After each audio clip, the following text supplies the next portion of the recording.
Hey guys, it's Maxie here and welcome to another edition of Football Manager Memories. Join us for our second instalment of FM15 and we start off with this Schalke save. This also made it to YouTube. This has also probably been one of the best thumbnails I've had for a series. As you know, graphics are not exactly my forte and we do have a lot of iffy thumbnails, but this was a dual series with Toxic Lemon, who made the thumbnails, hence they were so good. Of course, Toxic now goes by Job the Fraud, so definitely check him out. I'll tag him in the video as well. But we done a wee series here. It was 1v1.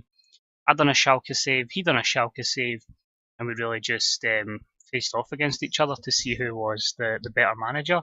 But it was great fun at the time. I really did enjoy it. Really just really good. You know what I mean? It was a nice wee fun save. You know, it was short. It was only 2 seasons, but we did get about 20 odd episodes. No, it was good. And really today we're just going to look through, some of the signings that were made, how the season went, and as you can see in that bottom corner, how season 3 could have went.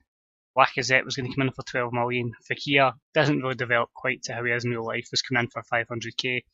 Tobias Strobel and Victor Valdez. Strobel was coming in from the relegated Hoffenheim, as we were looking to do a deal for Nicolas Soule as well. So it was, as I say, very fun. Me and Jordan had a great time doing it. Look through season 1, there wasn't a lot of money in offer. As you can see, an interesting person loaned out there in Leroy Sané. You can see there, maybe technically okay, physically good, a long way to go mentally, hence he never really featured for us. Loaned out both seasons. Second season he went to Leverkusen as well, so I didn't really learn my lesson. But in terms of in, so we had Guido Marilengo, so that was the second time I brought him in, but obviously we had Darmstadt, so you can tell that was really a signing just for depth. Eduardo Vargas had come in from Napoli, but again really didn't set the world alight, only 9 appearances, 0 goals, and he was sold to Leicester. And yet again, similar to the Rangers save, Florian Thauvin, 13 starts and 8 solid appearances in his last stint at the club. I think he was just probably too injury prone. But then again, you'll have a look at the team when I go through the actual full squad, and you'll just see the quality involved. First season we did make the Champions League. I'll just go through the transfers first, then we'll go through everything else. We got Chicharito and a Bosman. The following season, he managed to convert 13 goals in 20 appearances. Thought it was a pretty good signing for the club. Bernat. I don't think that's Juan Bernat. I think it's actual Bernat. But he was quality at the time, as I say.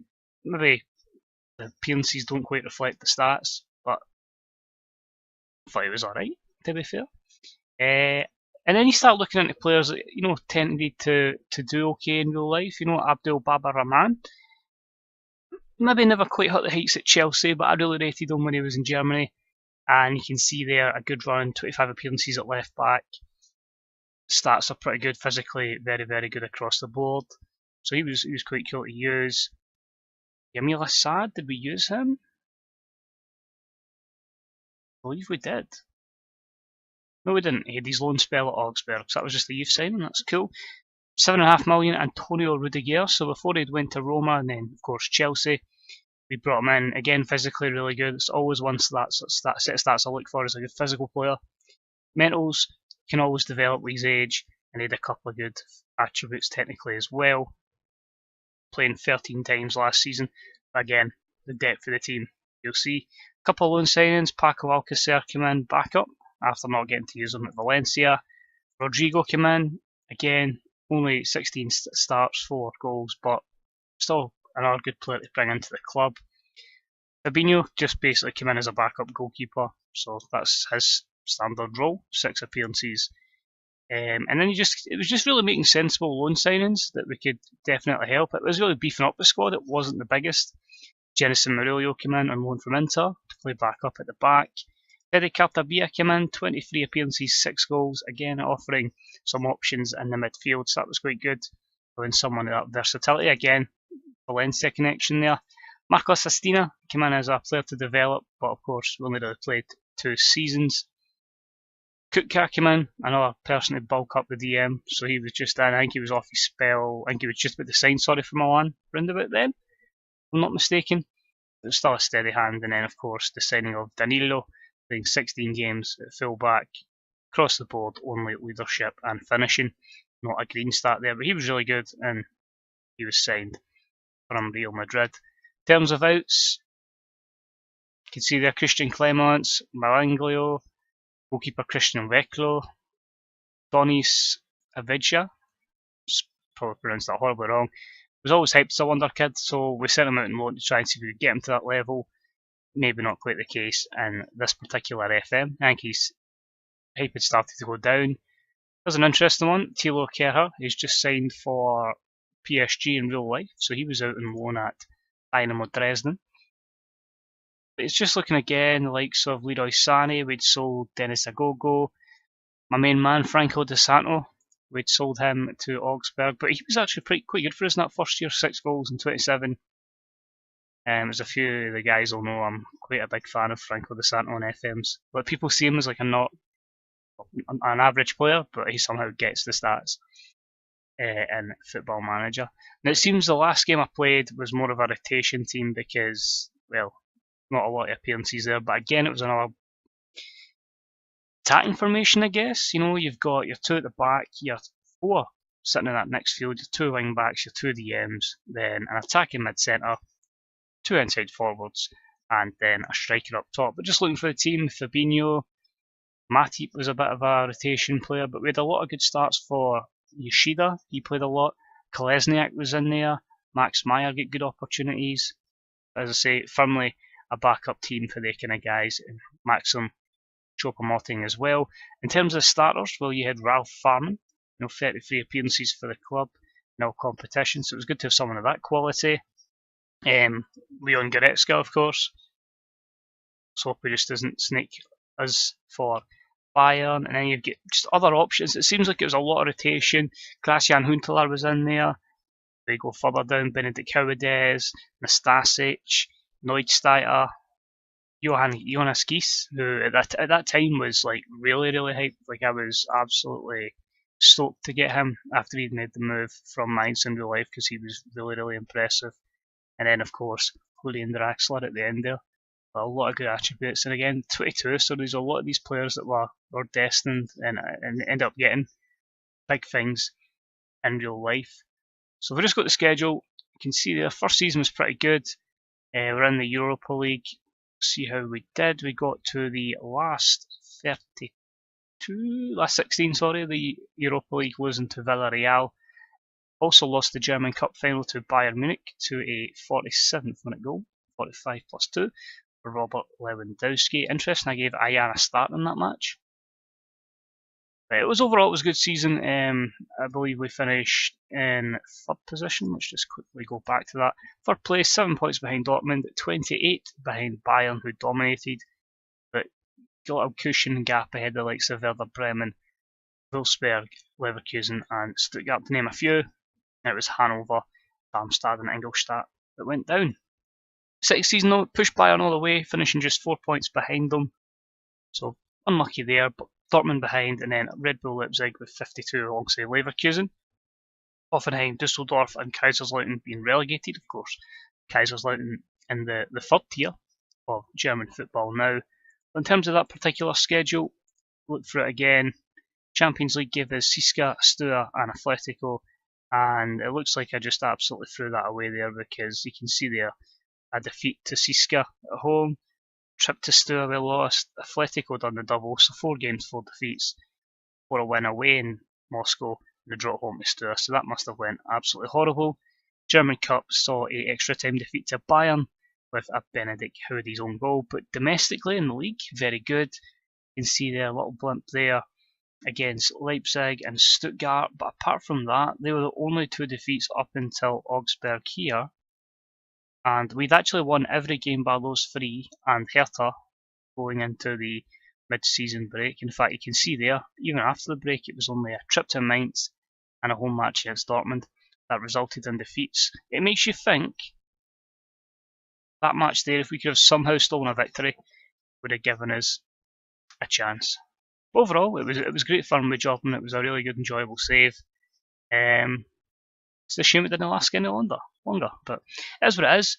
It was really fun, and as I say, that's the first part of this one. We're now going to move on to one of 2. very lengthy saves in FM15. Now Hereford was an interesting one. The save was actually called make or break because I was really struggling for a save in this FM. Obviously a lot of short term ones, but nothing that really I could, sink my teeth into and properly make a project. Then obviously just looking at the SI forums, like, what can we do that we've not done before? And then it'll pop the Dafuge challenge, I believe it's pronounced. You basically holiday that first season and you take one of the promoted teams. Was always talking to JP at the time, obviously the situation that happened to Hereford, and it made that a no-brainer to take them over. But you can see there, a great run there. Winning the Vanarama Conference North, winning the Vanarama Conference, then a kind of steady season in League 2, getting promotion up into League 1. But it shows you don't need to go and win all the time or get pissed off and you don't win it. At times there is going to be relegations or a wee bit of a knockback, but it can never be a completely negative thing, because if you can keep the same core of players, you're looking at an instant promotion usually, get morale high, and then that team added with a bit more money, say maybe sell some people on, or you've improved the reputation of the club, morale's high, you can push on for there, and we certainly did. Winning League 2, 11th place in League 1, playoffs the following season, losing in the playoffs the following season in the Championship, winning the Championship, then before you know it, Premier League, Champions League in the top 4, couple of average finishes, 11th then 5th, and then 3rd place, a Europa League win where we finished the save, and it ended up in Champions League football. I think it was just another challenge that appeared that made me quit the save, but overall it was a fantastic journey to go right up the leagues. A club like Hereford, maybe a bit more reputation than your usual club that, as I say, were down that way, because obviously they'd been in League 2, not League 1 even, sorry, not too far before then, or obviously the financial issues, but it was still really good fun save. Crazy to think we had people that still play in real life. With Christopher Ayer in there, we had the boy that played for Everton, if I can find him, Ryan Ledson. He's at Blackburn now, I think. And it was a really fun save. Just so many memories. Some that escaped me because it was a few years ago. But just spending good money eventually when you got it.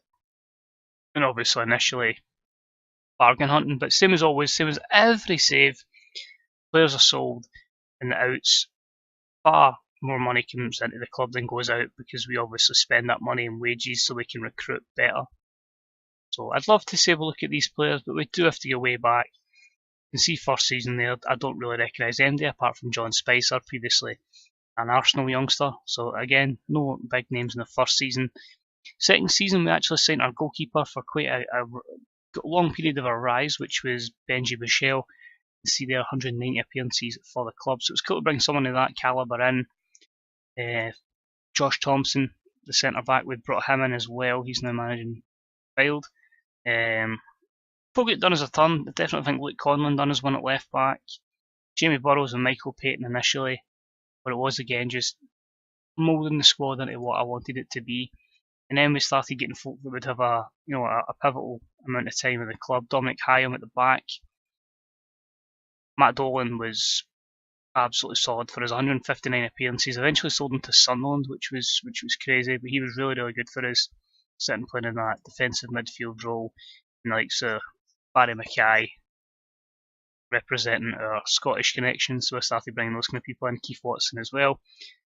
Adam Burgess came in. He was more of a versatile player. He was a very early new gen we got. Initially on loan from Bolton before signing on a free. Because of his versatility, he was actually able to stick with the club right all the way through until the first season in the Premier League, and then it was time to let him go. Went down the divisions with Crewe, Shrewsbury and Sheffield Wednesday, but bringing in, as I say, like Gary Sawyer, it was just solid pros to do us a solid turn going forward. And again, maybe 30 grand spent there on loan fees. Following season, maybe a bit more of a transformation. We've got the likes of Delano Samuel, Carl McCormack at the club. But because of the reputation, as I say, and because of being a bit more financially stable, bigger names were able to come in. So we had Greg Stewart. And you're thinking, it's not the biggest name. Maitland-Niles came in, done a job, 12 games. Ryan Sager was pretty encouraging for us.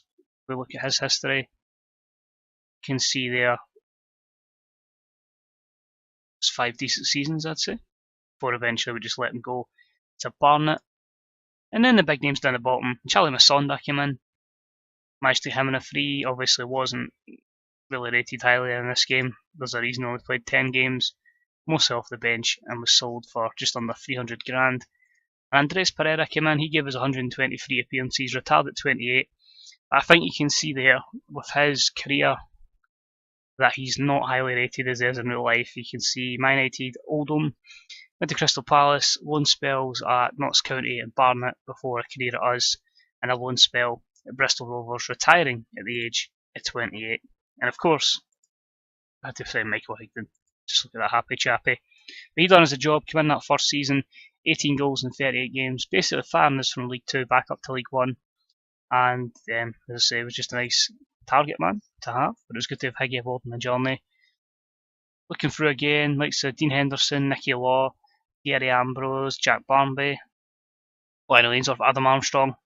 Cool seeing something like that. Maybe not a great contribution against someone that was highly rated in Football Manager.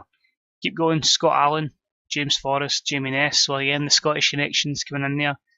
Again, not massive amounts of money being spent. I think Mitch Hancock's was pretty good for us, if I'm right in saying.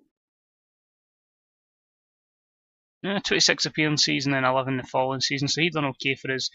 And at left back, we just keep going through. Matt Grimes, I'm sure Matt Grimes was good for us. I'm going to find somebody. There we go. Took us right up to the Premier League, so he was there. 36 appearances, 43, 29 in the Championship. And he took us right up to the Premier Division before it was time to move him on. Again, I think Liam Kelly was pretty vital. So again, a lot of the teams stayed together. Do you know, they just developed at the right time alongside each other. He came in from Crewe. Very poor first season, but then kicked on in League 1. 19 goals, 15 assists, and then that good season in the Championship, where effectively found his level before falling back down the leagues. Ashley Westwood in there in loan as well. John McDonald, I'm pretty sure, was pretty decent. So somehow, Cowdenbeath had got to the top division. I'd noticed him scoring goals at Motherwell, so we took him in loan for a couple of seasons. In fact, if I'm right, and I'll double check this in a second, I think they may have had a tycoon. But you can see there, 18 goals, 17, 22, and then 7.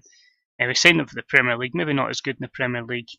Let's have a look. I think Cowdenbeath, well, their riches is usually a good indication. The fact they are winning, or were winning league titles and the like, makes me think, yes, they had a tycoon. There you go. 2016 tycoon. So yeah, life was quite good for Cowdenbeath. But yeah, it was cool to just bring, as I say again, good quality. And that helped us going forward. Adam Speed was another one in our new gen that came in. It was very vital for us. You'll see here, free transfer, Nottingham Forest youngster, 17 goals in the Championship in that season that took us up. Again, had that versatility to play as a striker, but also as a number 10. Hutchie came in. Thank God Kalu. I'm pretty sure he was really, really good for us. No, he wasn't. He played 4 times. It's just the name rings a bell. Kenneth Topley, he was good for us, I'm sure. You can see there, the Championship had a good season. He was actually a regular scorer for a couple of years in the Premier League with roughly a 1 in 3 goal scorer ratio before he ended up down at Reading, released, and is currently in game a free agent. You can see even in the 2022 we brought back Matt Dolan. That was just to play 9 appearances on loan. Let's look at Dalton Farmer as well. So he had 1 good season in League 1, was average in the Championship, and then sold to Swansea, so that's pretty cool to see that. But you see, mostly now going forward, it is just, as I say, new gens. Fabio did come in, who's a real player. Again, selling 2.9, so as soon as somebody done okay, they were sold on, like Lars Jensen was.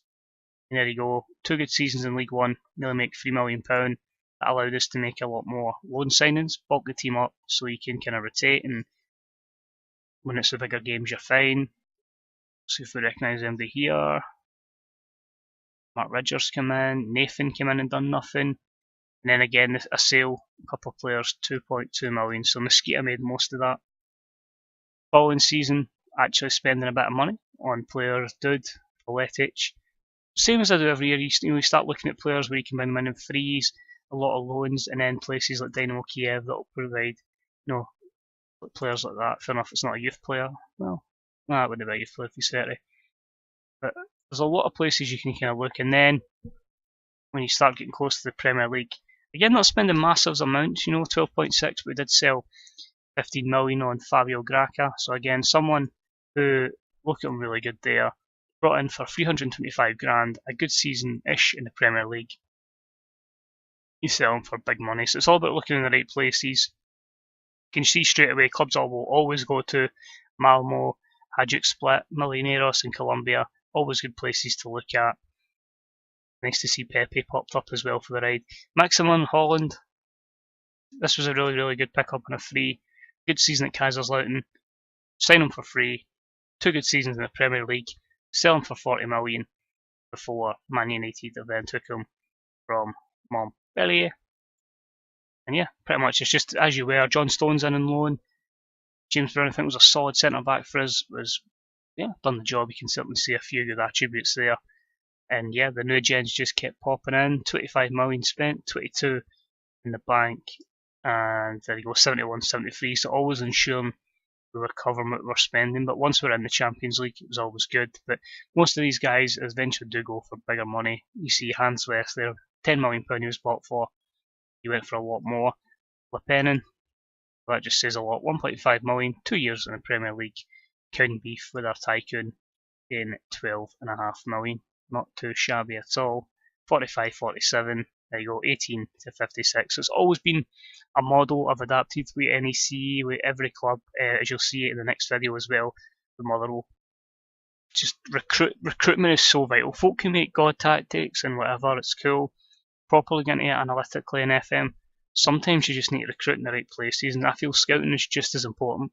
So if you can have the right scout team, the right knowledge, really know where to look, yeah, you're fine. It's not as if I go looking for youth intakes. I've just got an idea of where players will pop up.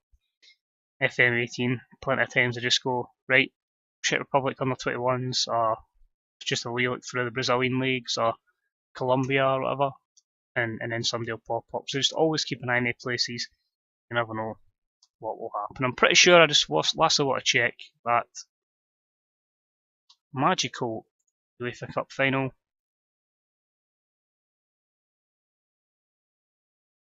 That must have been eventful. I think I was actually streamed on Twitch back in the day.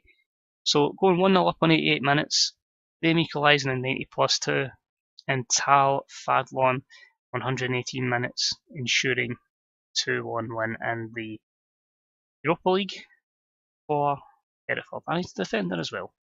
So that was cool. £2 million from Maccabi Haifa. And he only played in 17 games. He was mostly a cup player, so that was quite cool. That bit of rotation. Whether I'll ever do a Dafuge challenge again, I extremely doubt it in England. Just purely on the basis of I just don't like managing there anymore. I feel once you get to the Premier League and people are asking for absolutely ridiculous money for players, and it just kind of ruins it. Especially what I try and build my football club, and I feel like a lot of people, it's probably done to death. So it's probably looking more to other nations where I'd quite like to go. But hey, we're still looking for that team for FM19. Don't forget to get your suggestions in. But just watching, it's been much appreciated. If you enjoyed it, drop a wee thumbs up. I don't know, you maybe experienced the Hereford days on stream, so let me know if you did. And let me know if you get any memories of FM15, who were your players to go for. And next week we will have the final one, the one that did make it big on Twitch, the Motherwell save. In that one we'll have a look at the team that won the Champions League, that won the SPFL plenty of times, that won it in the 90th minute. And of course, another look at another FM Sun. But cheers for watching. Catch you next week. Bye bye.